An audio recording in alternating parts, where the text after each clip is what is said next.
Night fell over the city, casting dark shadows over the empty streets. In the city center, the Macabre Museum, famous for its dark exhibits and sinister artifacts, remained immersed in darkness. However, the silence that normally enveloped the museum was about to be broken by an urgent phone call. Detective William Harding was in his office, looking over reports from previous cases. He was known for his ability to unravel the city's most complex and bizarre mysteries. However, what awaited him that night was something that would challenge even his abilities. The phone rang, breaking the silence in the office. Harding answered, his voice firm and determined. "Detective Harding, I need your help," said the voice on the other end of the line. He was the caretaker of the Macabre Museum, a man known for his calm and composure, but who now sounded agitated and anxious. "What happened?" Harding asked, hearing the urgency in the janitor's voice. "Something terrible, Detective. Something terrible happened at the museum," the caretaker replied. "One of the most famous exhibits, the collection of ancient masks, has mysteriously disappeared." Harding frowned. The ancient masks were one of the museum's most notable attractions, known for their macabre history and the stories of curses that accompanied them. "This is serious," he said. "I am on my way." The museum was located in the center of the city, in an old and imposing building that seemed to look down on the outside world. By the time Harding arrived at the scene, night had completely fallen, and the museum was plunged into darkness. Only the light of the moon and stars illuminated the building's sinister facade. The caretaker waited at the entrance, a flickering flashlight in one hand. His face was pale, and he was shaking slightly. "Thank you for coming so quickly, Detective," the janitor said, visibly distraught. "Something strange is happening here. The masks have disappeared, and unexplainable things have been happening the last few nights." Harding nodded, understanding the gravity of the situation. He knew this wasn't just an ordinary robbery. There was something much darker at play. The inside of the museum was dark and silent, with only the sound of the wind howling through the broken windows. Harding turned on his own flashlight and began exploring the museum. He felt as if he were entering an unknown world, where the supernatural and the real could intertwine in disturbing ways. As he explored the dark corridors filled with shadowy statues, Harding felt an oppressive presence around him.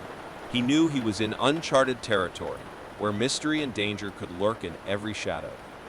The search for the missing ancient masks had begun, and Harding was determined to uncover the truth, no matter what. Write Part 2 in 600 words, Chatch Part 2. Masks of the Dark Past. Detective William Harding continued his silent exploration of the Macabre Museum, entering the depths of that place, immersed in darkness. His steady step echoed through the hallways as his flashlight illuminated the walls covered in old paintings and sinister sculptures. Each shadow seemed to take on a life of its own, and the air was filled with a heavy, oppressive atmosphere. With each room he entered, Harding felt as if he were being watched. His senses were alert, and he didn't ignore the feeling that something was wrong. He finally arrived at the room that housed the collection of ancient masks. The masks were impressive and, at the same time, disturbing. They were from different cultures and eras, each with its own macabre story. These masks were said to be cursed, that those who touched or possessed them would suffer dire consequences. However, something was clearly wrong with the mask room. The pieces were not in their usual holders. They were scattered across the floor, some broken and others worn out by time. Harding could feel an ominous energy hovering over them. As he examined the masks, he heard a distant sound, a murmur of whispering voices. It was as if the masks were whispering dark secrets to each other. He turned around quickly, but saw no one in the room other than himself. The museum was silent except for the sounds of his own breathing. Determined to solve the mystery, Harding continued to study the masks. He believed they were the key to understanding what was happening in the museum. Each had a story of death and tragedy, from brutal murders to deadly epidemics. And they all had a common story. Those who possessed or touched them suffered terrible consequences.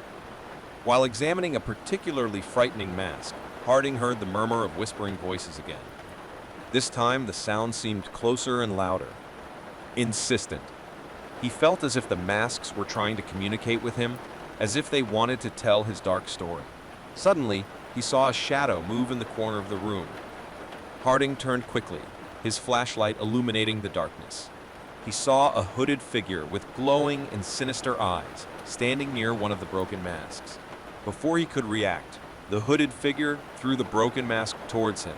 The mask shattered into pieces in the air, and in the next moment, Harding felt a sharp pain in his chest, as if something had hit him. Desperately, he grabbed his chest and fell to his knees.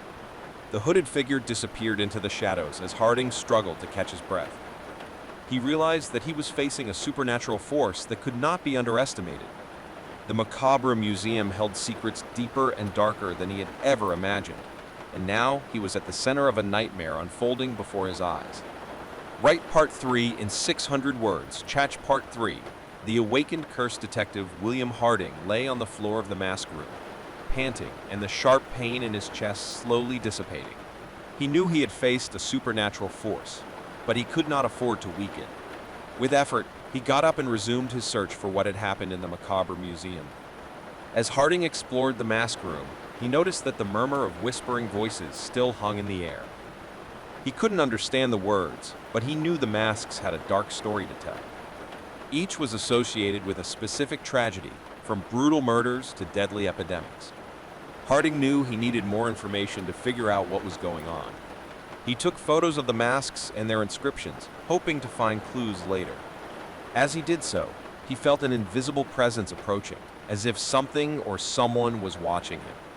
Suddenly, the hooded figure reappeared before him, emerging from the shadows. His bright eyes stared at Harding with an icy intensity. Before Harding could react, the figure began speaking in a strange, ancient language, its words sounding like an ominous chant. The room began to shake, the masks on the shelves began to vibrate, and then, as if they had a life of their own, they flew toward Harding. He dodged the flying masks with agility, but knew he was facing a powerful threat. The hooded figure continued to recite his chant, and the masks came together in a whirlwind, swirling around Harding. He was surrounded with no apparent way out. The masks got closer and closer, threatening to crush him. Desperate, Harding tried to find a way to stop the hooded figure and cursed masks. He remembered the stories he had heard about how masks were cursed, and an idea began to take shape in his mind. He caught one of the masks that had been thrown towards him, and with a decisive gesture, broke it. The hooded figure's chanting instantly ceased, and the masks stopped moving. The weakened figure retreated into the shadows. Harding realized that he had discovered the entity's weakness. The masks were a source of his power, and breaking them weakened the curse that surrounded them. He continued to break the masks one by one, and the mask room became silent again. With the threat temporarily contained, Harding left the mask room, breathing heavily. He knew he needed help dealing with the curse plaguing the macabre museum. And more than ever, he was determined to unravel the mystery behind the ancient masks and the hooded figure.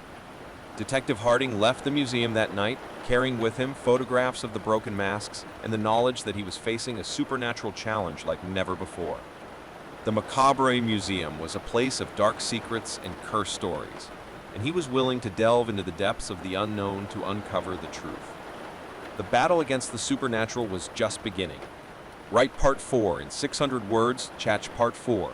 The ritual of redemption detective William Harding had faced a supernatural entity in the Macabre Museum and discovered the weakness behind the ancient masks. Now, he was determined to take the next step, freeing the museum from the curse that was plaguing it.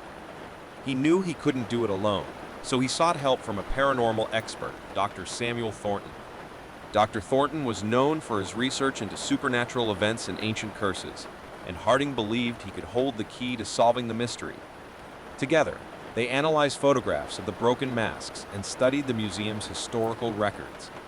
They discovered that the masks had been acquired from different parts of the world over the years, all associated with tragedies and unexplained events. Dr. Thornton explained that these masks were more than just artifacts. They were containers of negative energies, curses that had accumulated over time. The hooded figure that Harding had faced was a manifestation of the vengeful entity that had been awakened by the broken masks. To combat the curse, they decided to perform a redemption ritual. The ritual involved purifying the masks and freeing the souls trapped within them. It was a dangerous and challenging task, but they had no choice but to try. At the museum, Harding and Dr. Thornton met in the mask room. They brought with them tools and materials needed for the ritual. The broken masks were arranged on the floor, and the remaining masks were arranged in a circular formation around them. As the ritual began, a tense atmosphere filled the room. Candles were lit, and incense was burned, creating a mystical aura around the masks. Harding and Dr. Thornton recited ancient words of banishment and purification as holy water was sprinkled over the broken masks. As the ritual continued, the masks began to glow dimly, as if responding to the purification. The murmur of whispering voices that previously filled the room gradually disappeared. The broken masks began to slowly disintegrate, their negative energies dissipating. However, the battle was not yet won. The hooded figure reappeared, this time weaker and less threatening. She tried to resist the ritual, but her strength was rapidly diminishing. Harding and Dr. Thornton continued to recite the words of the ritual, determined to complete it. As the masks purified and the hooded figure weakened, finally, a strong wind swept through the room, extinguishing the candles and extinguishing the incense. The purified masks and the broken masks disappeared, and the hooded figure dissipated into the shadows. Harding and Dr. Thornton remained in the room for a few more minutes, making sure the curse had been effectively broken.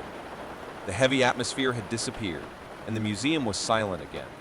Detective William Harding left the Macabre Museum alongside Dr. Thornton, with the feeling that he had triumphed over the supernatural forces plaguing him.